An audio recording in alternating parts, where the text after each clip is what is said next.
যেদিন আপনি বিসিবি ছিলেন ওই জন্য আপনার ইন্টারভিউ করেছিলাম, যদি একজন মানুষ কোনো অপমানিত করা হয় তার জন্য এই জায়গায় কাজ করা কতটা কঠিন হয়ে যায়? ভাই যেটা দেখলাম, যেটা বললো জুলাই স্মৃতি, আব্দুল সাইদের নামে আছে একটা, এখানে গ্যালারি দেখলাম। সিলেটে আবু তুরাব নামে একজন সাংবাদিক নিহত হয়েছিল, অবশ্যই শুনেছিলেন সেটি।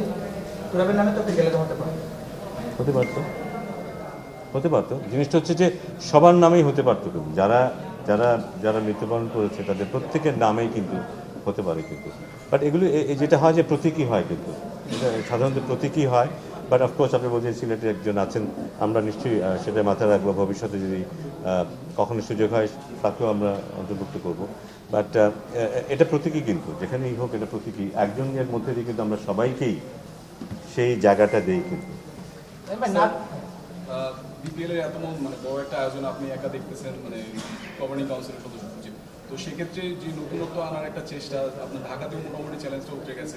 নতুন কি কি চ্যালেঞ্জ ফেস করছেন আপনি? এই দায়িত্বে আপনার ভূমিকাটা কতটুকু প্রতিবন্ধকতা আসছে? না, আমি একা করছি এই কথা ঠিক না, অনেকেই আছে, সবাই মিলেই কাজ করছে। এবং অনেক বিপিএলে অনেক ভালো কিছু হয়েছে, সেগুলির কৃতিত্ব তাদেরই অবশ্য। না, চ্যালেঞ্জ তো ডেফিনেটলি আছে, কারণ কারণ এক্সপেকটেশন অনেক, সবার এক্সপেকটেশন অনেক, যে এতদিন যা হয়েছে শুধু তেমনই যদি হয় তাহলে তো এসে কোনো লাভ নেই। আমার মনে হয় এক্সপেকটেশন অনেক, সেখানে কিছু কিছু জায়গায় আমরা ফুলফিল করতে পেরেছি। আমার মনে হয় মাঠের খেলাটাতে কিছুটা আমরা ফুলফিল করতে পেরেছি, কিন্তু মাঠের বাইরের বেশ কিছু বিষয় আছে যেগুলো আমরা ফুলফিল করতে পারিনি। এবং বাট বিপিএল শেষ হয়নি, সামনে আরও সুযোগ আছে সেগুলোকে মেন্ট করার। আমরা যে সিলেটের দর্শকদেরকে স্যাটিসফাই করতে পারি, চিটাগংয়ে তাদের দর্শককে স্যাটিসফাই করতে পারি, এবং শেষ লেগে গিয়ে ঢাকাতে দর্শকদেরকে প্রথম যেই লেগটা হয়েছে সেরকমের কোনো কিছুর মুখোমুখি না হতে হয়, সে নিশ্চয় এনশিওর করতে পারি, তাহলে ধরে নেব যে একটা ভালো বিপিএল আমরা উপর দিতে পেরেছি। এটার সাথে বিপিএল এর কি সব, বিপিএল অনলি, ব্যাস আমার মনে হয় যথেষ্ট হয়েছে, হ্যাঁ না? স্যার, যেটা হচ্ছে যে আপনার মানে বিপিএল নিয়ে টিকিট নিয়ে অনেকটা মানে অনেক বিশৃঙ্খলা ছিল ঢাকায়, এত মানে দুটো ঘটনা ঘটে গেছে, অনেক কিছুই ছিল। আপনাদেরও আপনার মানে জায়গা থেকে আপনি অনেক কিছু ইনপুট দেওয়ার চেষ্টা করেছিলেন।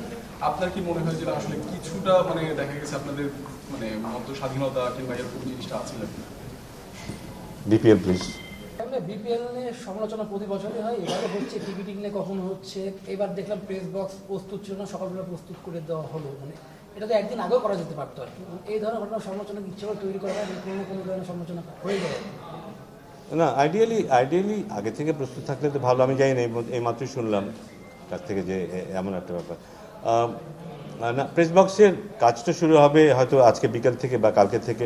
একদিক থেকে কিন্তু আমরা আগেই করে ফেলেছি ব্যাপারটা, খুব বেশি দেরি করছি তা না।